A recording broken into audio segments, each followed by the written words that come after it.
Hello everyone, my name is Dima Minchev. I'm a developer of the Blitz-PRO online computational service, which is used for internal combustion engines operating cycle simulation. In this video, I'm gonna show you how to register, sign in, and start your first project. And also, we will make an example for the case of Toyota 1NZ-FE gasoline engine, which is widely used in different cars. So the thing we should do first is to run the internet browser and type the link to the Blitz-PRO. It is blitz-pro.zmallam.com application index. So this is the first page, and we should sign in into the environment to make our calculation. So we press the button sign in, and if we have an account created, we can just log in into the service. But if we don't, we make the free registration, which doesn't require any payments or money. So we just should type the username, some user, and the password, also the email, country, and some company. That's it. Then we press the button register and we can start our work. By pressing the button start working,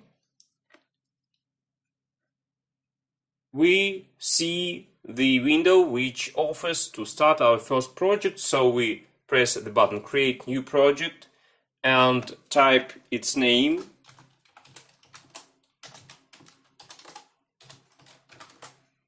And some description, comment for this project.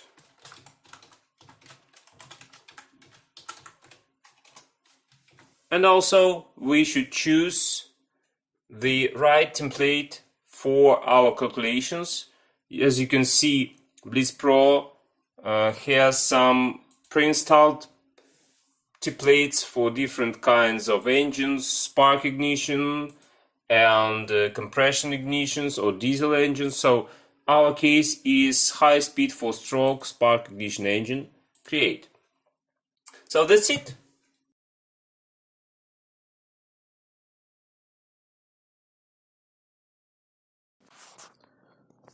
So before we start the setup of our calculation, we obviously have to find the information about the engine we are calculating. So for Toyota NZ, I have found some interesting information, which includes the drawings of the engine and its parts, and also some information about its valve timing and valve train system. So I will use all these data for my calculation.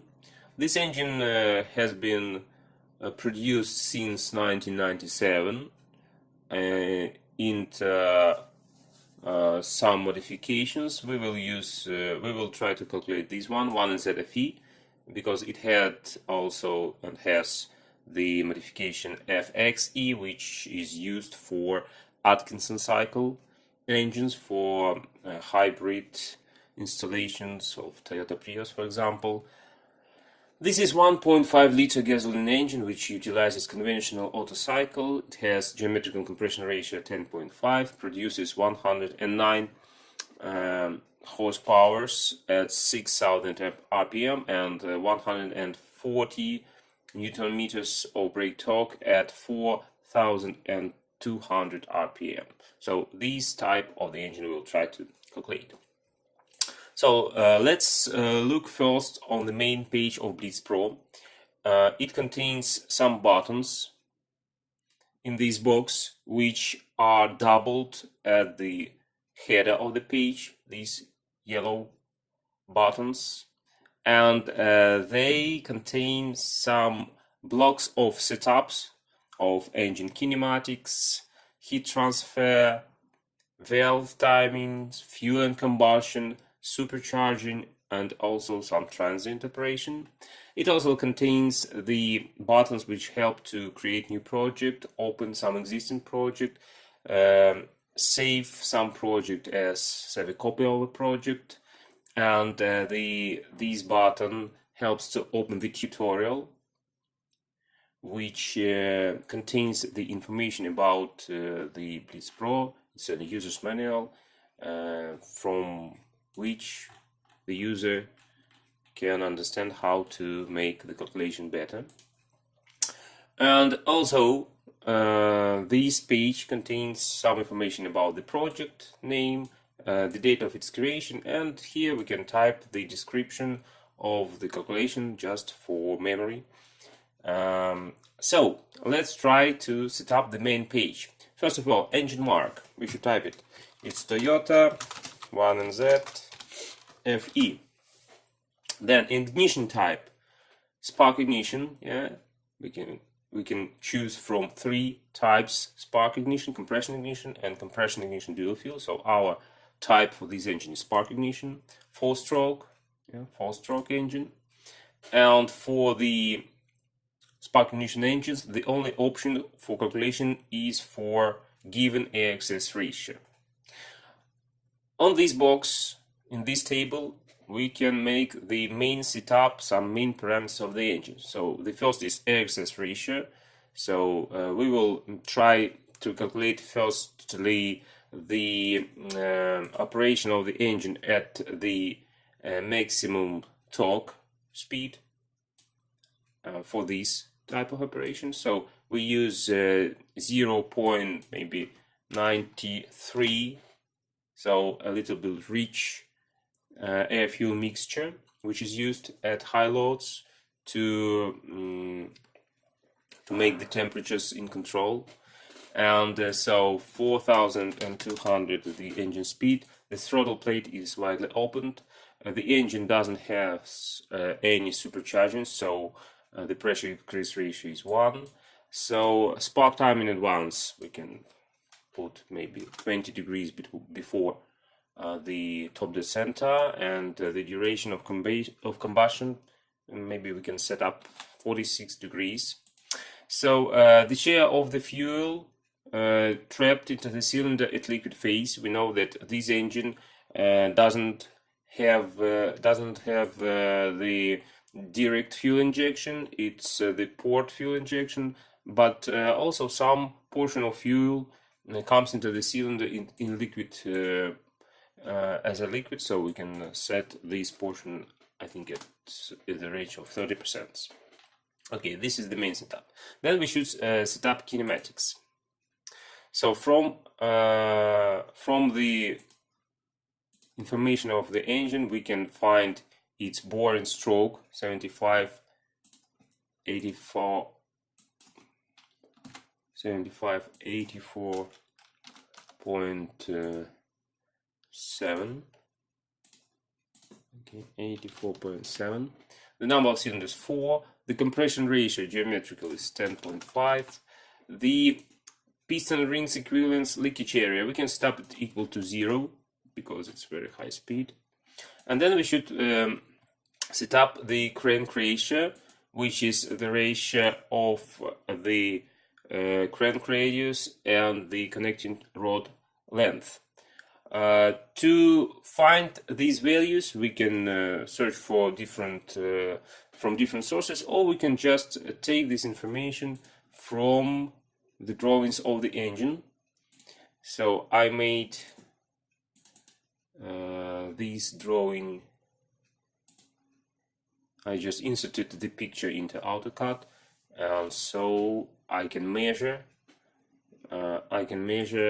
the sizes from the drawing. So here I have The length of connecting rod is 120 millimeters, as I measured, and the crank radius is obviously very close to the piston stroke divided by 2. So we have to divide. Let's see the calculator. So we have to divide the 84.7 by 2 by 120, and it is 0.353. And also the relative eccentricity of the crank, which is the ratio between the shift of the center of piston pin and the center of the crank main bearing.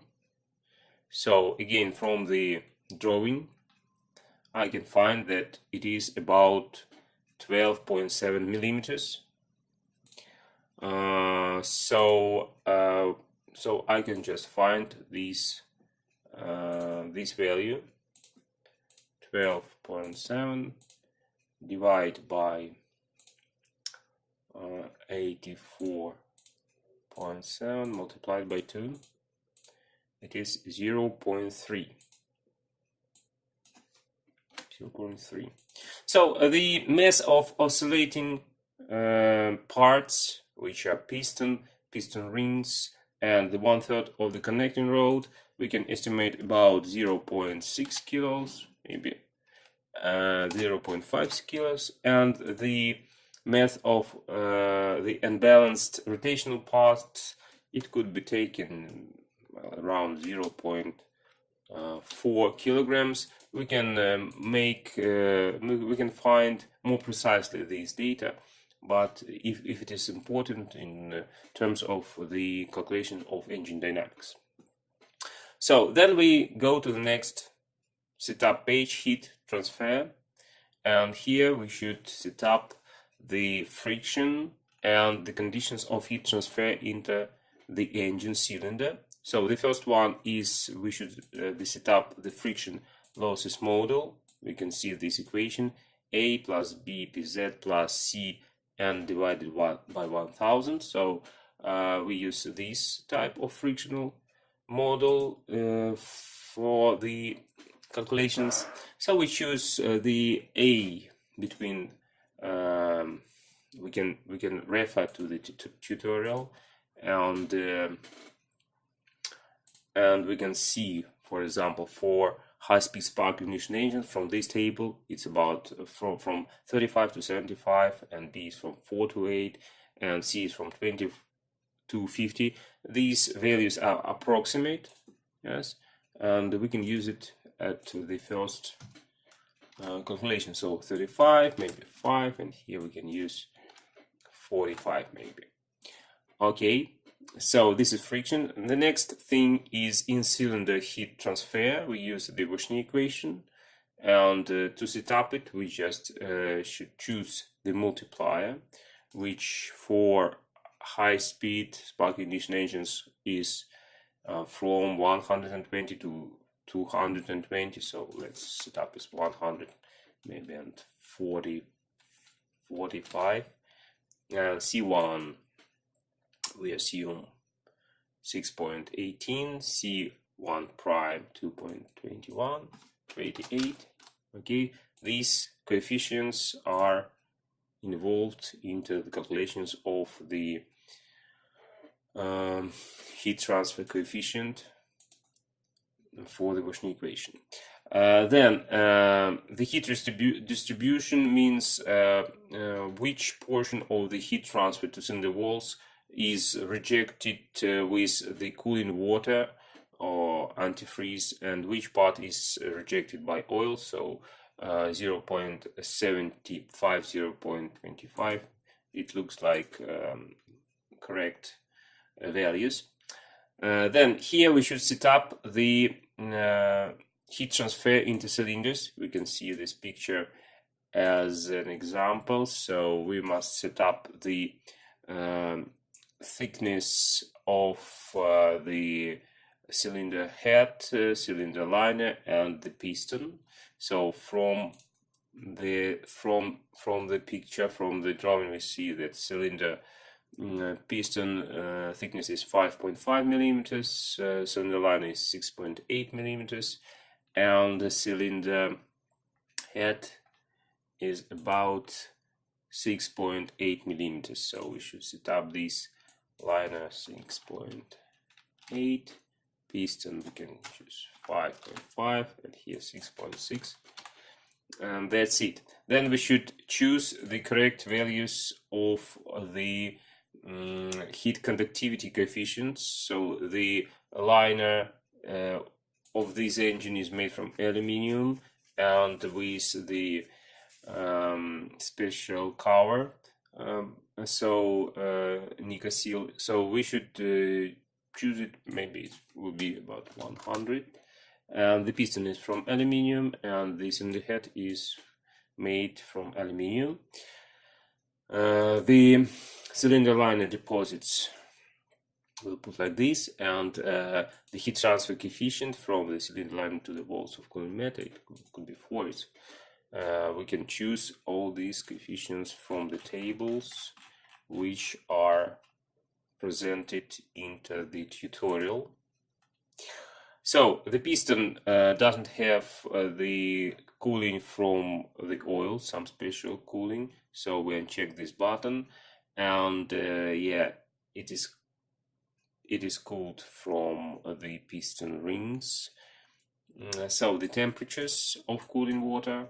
So it could be in Kelvins, yes, 43448, then 350, and the piston. Okay, it looks pretty good.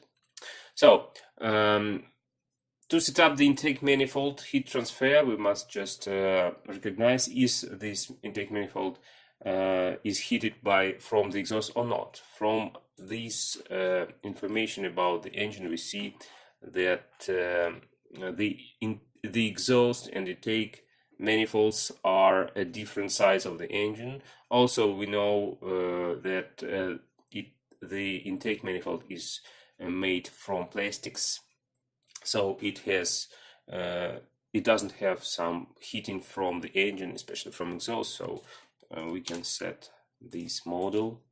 You see how the equation is used. This equation is used to find the temperature of the walls of intake receiver. And also we should set up the exhaust manifold, which doesn't have water cooling. So the thickness of the walls of exhaust manifold is about 2.5 millimeters. 2.5 millimeters. It doesn't have any insulation, and it is made from steel or cast iron probably, and it is installed under the car hood. So the temperature is about 343 kelvins, maybe 333 kelvins, and the heat transfer coefficient is 0.1.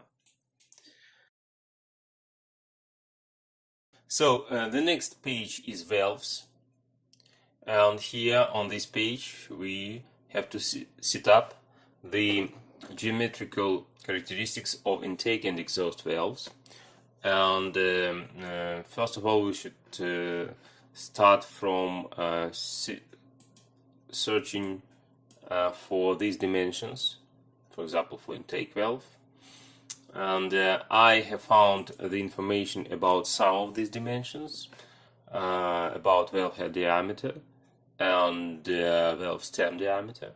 So I could put it for intake is 30.5 millimeters, and for exhaust is 25.5 millimeters. Here 30.5, and for exhaust is 25.5. And the stem diameter is 4.97 and 4.97, particularly the same for both exhaust and intake valve. Okay, so this engine has the 4 valves head for each cylinder, so it has obviously 2 intake valves and 2 exhaust valves. And the other geometrical characteristics I will find from the drawing. Yeah, I can measure some values for intake valve. The diameter of the seat is 26.9 millimeters.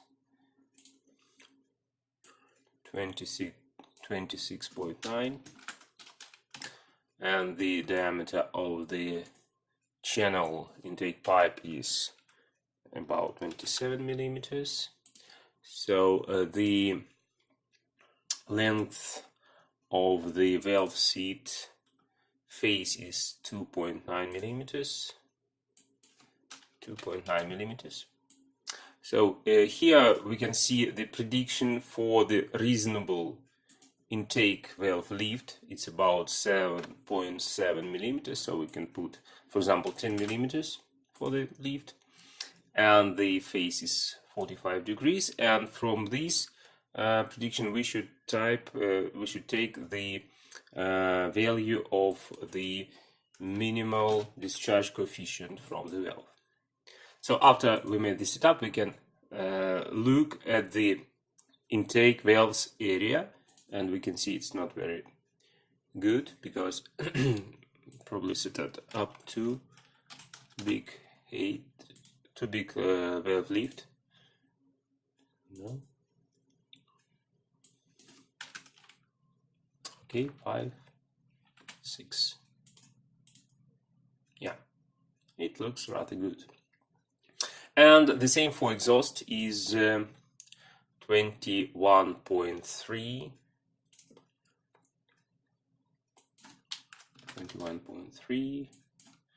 21.2, and B is about 2.2. So the lift, it could be, well, it could be taken as 8 millimeters. And the discharge coefficient is this one, which again is too big. So let's see what we can do. The lift is very big, and yeah, we can change it like this. So we can see that we have some not very nice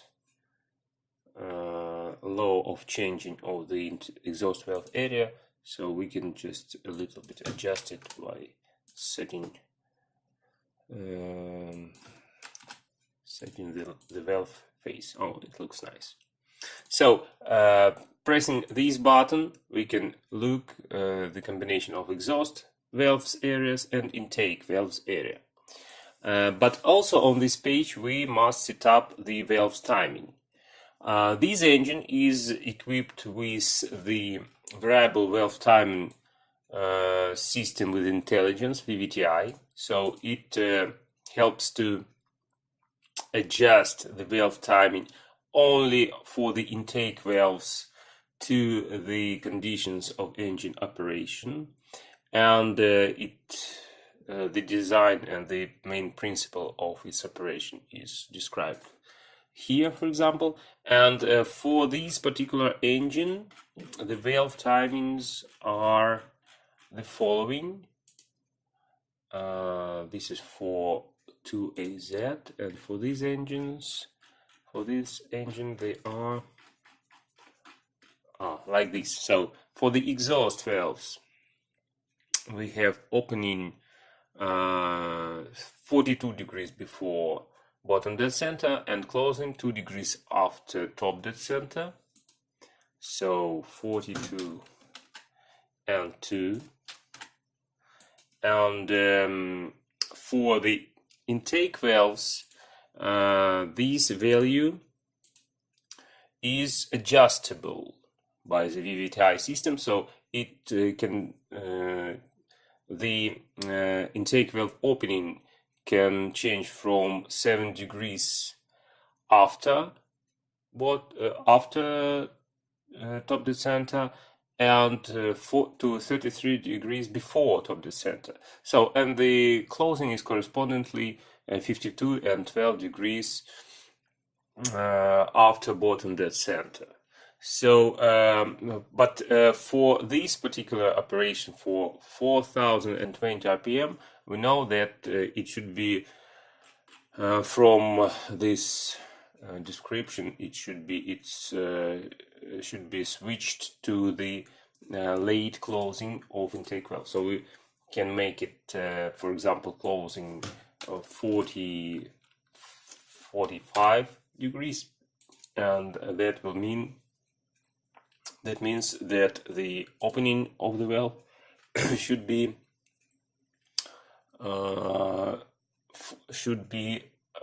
at 0 degrees before top dead center, 0 degrees. Okay, so the duration of the opening and closing of the valve, we can just make the estimation from the drawing of the camshafts, intake camshaft and exhaust camshaft, and we can see that for exhaust it's about 33 degrees by the cam, so it's about 70 degrees by crank, and for the intake is 44 degrees. Yeah, so we just make it here 75, and here it be 90.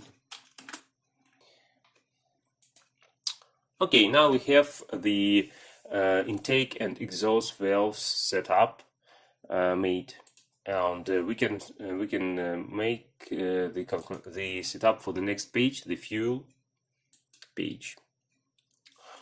Okay, for this particular page, we already had set up the first three values, and then we should choose the fuel. Obviously, it's petrol, so we have some properties of the fuel, and then we should set up the combustion model. For spark ignition engines, we have only option the VB model, and we can see that the factor M could be changed from 3 to 9 for spark ignition engines, and XZ is from 0.25 to 0.999. From this picture we can see how the factor M influences on the way of how the fuel actually burns. It depends on the combustion chamber design and many other complex factors. So for this first calculation we will choose 6 for M and 0.999 for XZ. And this section helps to set up the calculations of nitrogen oxides emissions, so we just keep it unchanged. Then that's it for the fuel page, and then we go to charge, and here we set the ambient conditions, the atmospheric pressure, temperature and humidity of the air, and then we set the resistance of the air field, intake air filter, the resistance of exhaust system, it could be up to 3 kilopascals. Then we must calculate the flow areas of the exhaust and intake manifolds, and to do this we just once again use the picture of the engine. So this we can assume like the entrance into intake manifold. It has 64 millimeters in diameter, and this would be the exhaust manifold exit. It's about 44 millimeters of diameter, so we just use these values to calculate mu fs and mu ft. 0.064 squared divided by 4 multiplied by p, it will give us 0.0032. And for exhaust it's 0.46 squared divided by 4 multiplied by p, it is 0.00166. Next section is very important. It is about setting the dimensions and volumes of intake and exhaust manifolds. So the first one is we need to find the relative volume of exhaust manifold and the relative volume of the intake manifold, and we should assume only plenums volume without the runners for intake and for exhaust.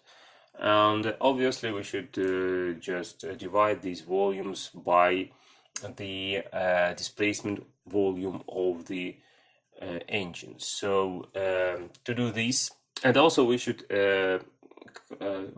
count the number of cylinders which are arranged with the same manifold. And as we can see, we have one intake manifold for 4 cylinders and one exhaust manifold for 4 cylinders. So we can just use here 4 and 4.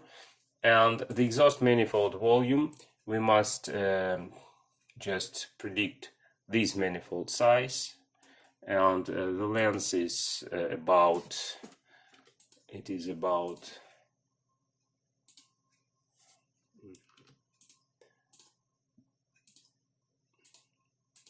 140 millimeters, and the bore is 44 millimeters. So we have 4.4 multiplied by squared divided by 4 multiplied by p multiplied by 14 and divided by the displacement volume of one cylinder is 1050 multiplied by 4. Yeah. It gives 0.57. Oh, we can use 0.58. And for intake manifold, it's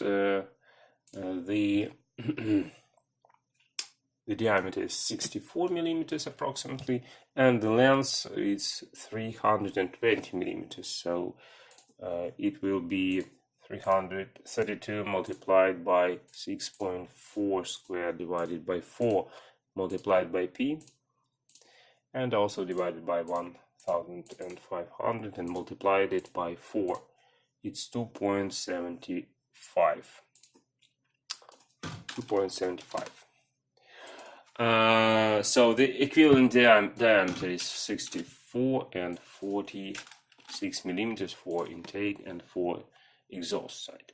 And then we should consider the method of calculations of the intake and exhaust runners. We have 3 options. We can assume that these runners are absent or they don't make much influence on calculations. We can use simplified approach, or we can use a sophisticated one-dimensional approach. So I suggest that we use firstly the simplified Orlin approach, and then we will switch to more complex but approach which will give us better results in calculations. So Orlin approach, we should set up here the lengths of the intake and exhaust runners, but for Orlin approach these lengths they could be a little bit smaller than actual lengths. So for intake runner we can assume this length is about 200 millimeters, and for exhaust runner it is about 150 millimeters. So 200 millimeters and 150 millimeters for exhaust, and the diameter, the equivalent diameter of exhaust and intake runners we can find from here. You see 51 is the width, and for intake, and the height is about 22. So equivalent, we can calculate the equivalent diameter, which is about 32 millimeters, and for exhaust pipe, for exhaust runners, it is about 26 millimeters. Okay, so the friction in the manifolds we can calculate by setting the inner wall roughness for intake and exhaust manifolds. And then we should choose the type of supercharging system. This engine is naturally aspirated, so it doesn't have any supercharger. So this is actually all about setuping the calculations.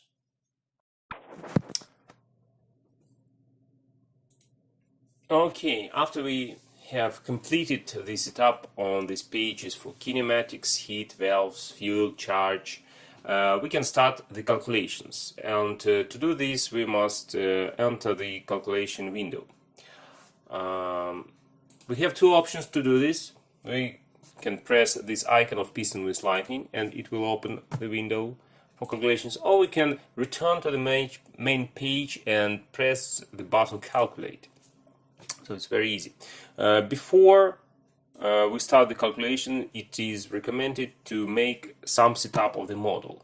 So accuracy setup helps to set the accuracy of calculations for different open thermodynamic systems: cylinder, intake receiver, exhaust manifold, and also this solution, these two are used to set up the supercharging, particularly turbocharging system calculation. So we don't need it, these two. Okay, 0.04%, it's just enough to obtain very sophisticated and precise calculations. Then we should set up the mesh. The mesh means how we divide the operating cycle by time on the small steps, and we make this calculation. So Blitz-PRO offers the variable mesh, which helps to get fast calculation, the fastest possible calculations, and also it enables to take into account some special regions of the engine operating cycle, for example, valve overlaps or combustion process, where we need where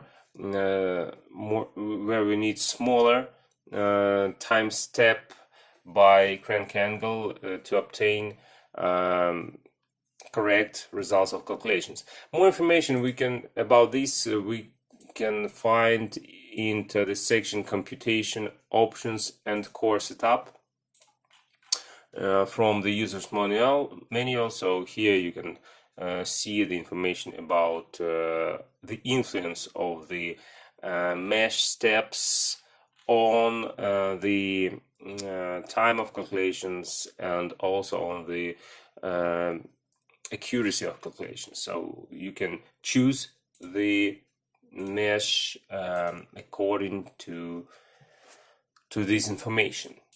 In the core setup section, we can adjust the maximum value of the iterations made made to find this accuracy setup. We just set it before, and yeah, if the routine completes 200 iterations in this example and doesn't find the solution, it just stops. So it just the upper limit. Also, it is possible to choose between Euler and Runge-Kutta numeric method for solution. Runge-Kutta is preferable because it is much more precise.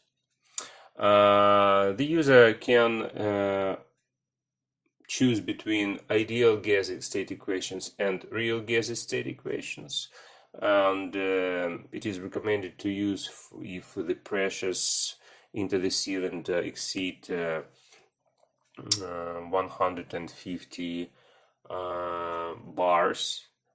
So in our case it's obviously smaller, so we can use the ideal gas state equations.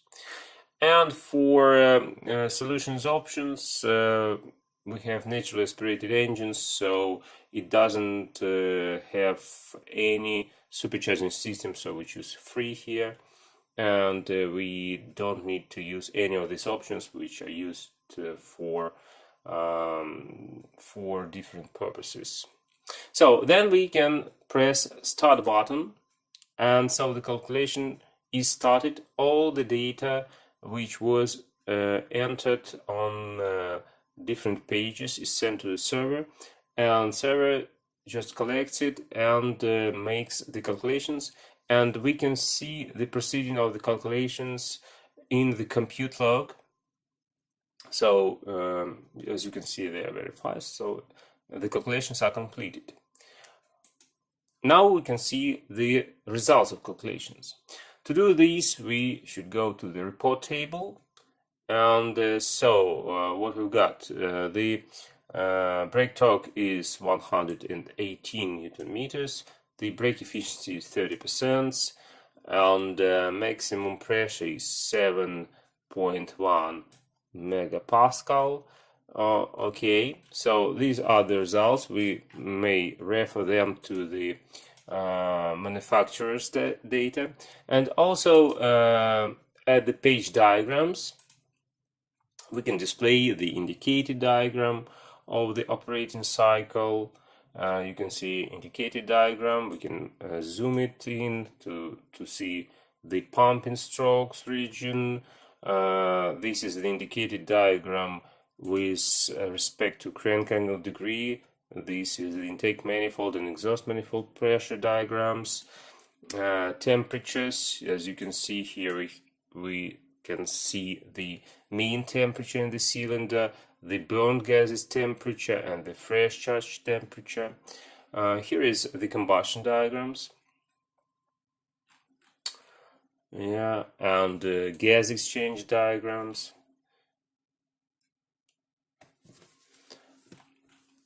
Which just show us the peculiarities of the operation of an engine, of its operating cycle. Okay, so we made it, but if we look just one more time to the manufacturer's data at the 4200 RPM, we see that the brake torque is 141 newtons multiplied by meters, and the results we've got are a little bit different. We've got only 118. So that means that we should make further setup of the model to find the reasons why the engine can produce more power. So let's do it.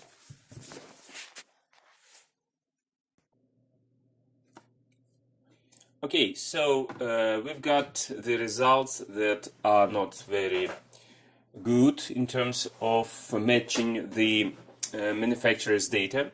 So let's consider the ways of improving this.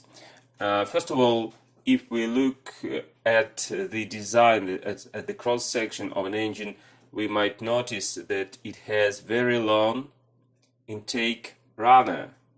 This runner helps to generate the pressure waves which are traveling across this runner, and these waves help to increase the efficiency of induction of the fresh charge into the cylinder.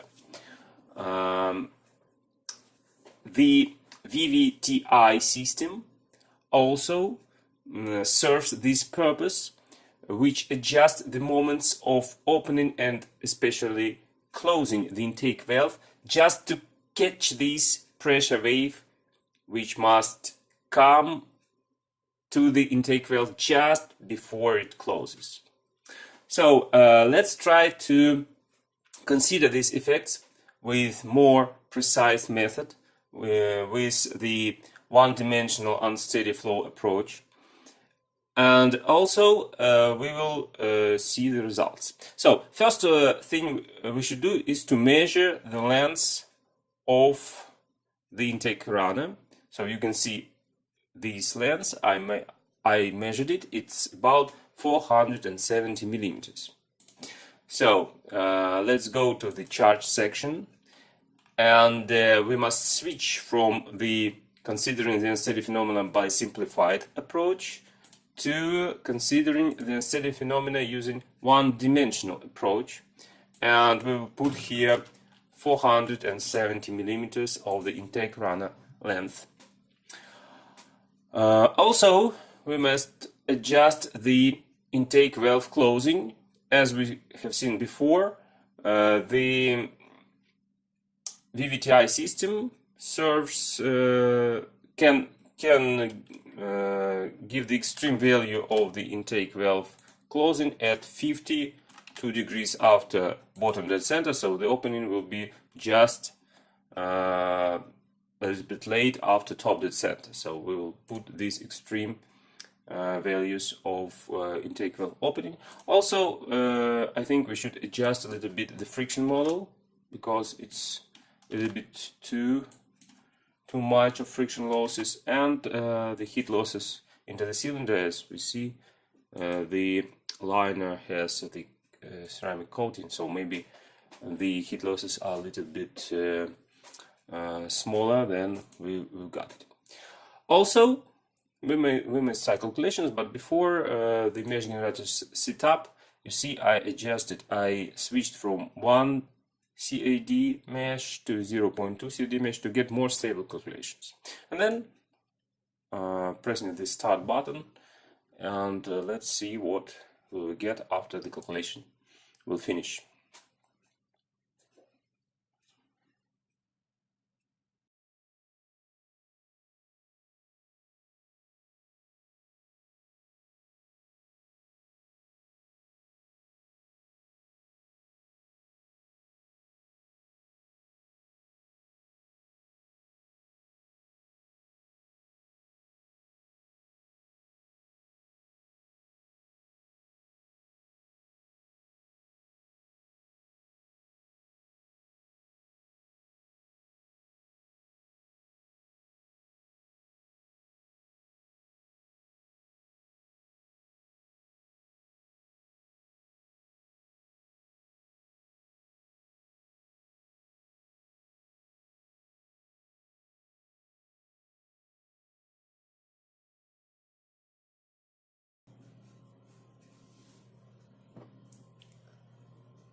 Okay, now it's ready.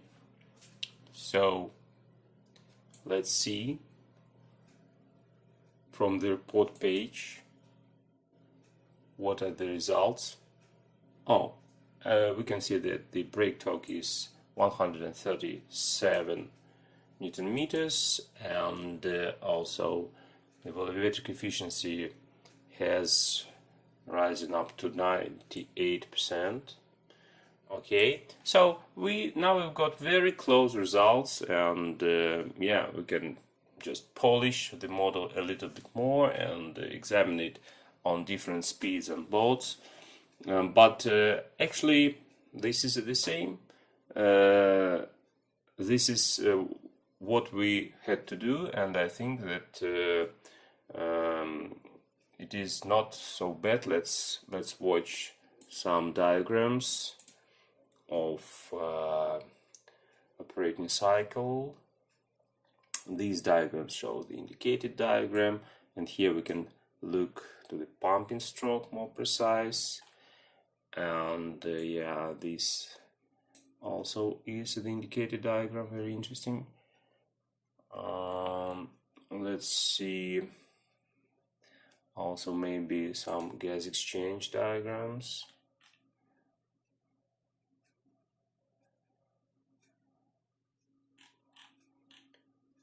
Okay, very nice. And we can also try to upload the results of one-dimensional unsteady flow calculation, but it usually takes some time. So let's wait a little bit. Yeah, So in general, this, as we can see, that the calculations and setup is not very tough thing, and especially for naturally aspirated engine, it's rather easy to get some calculations. So you have to have some information about the engine before, and the drawings are especially important because it is necessary to measure some dimensions of the engine, of the intake ports or valves. Yeah, and it is important to understand some features of the engines you try to calculate. Okay, let's wait a little bit more, and until we get access to the diagrams of the unsteady flow. Okay, it's ready.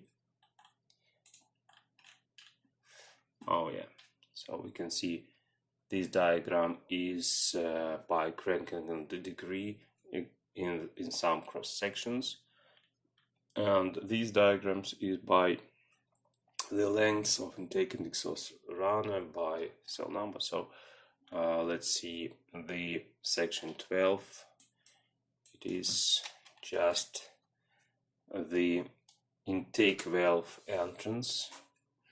So we can see, for example, the pressure waves traveling and catching. So yeah, as you can see, the intake valve closes, just catching the pressure wave maximum which comes from the intake runner entrance. So that's why we get so huge and nice volumetric efficiency. Yeah. So that's it. I hope you enjoyed this video, and I really hope you will try to make your own calculations, and please feel free to answer the questions if you have some troubles with your calculations, and I surely will help you. So goodbye until the next videos.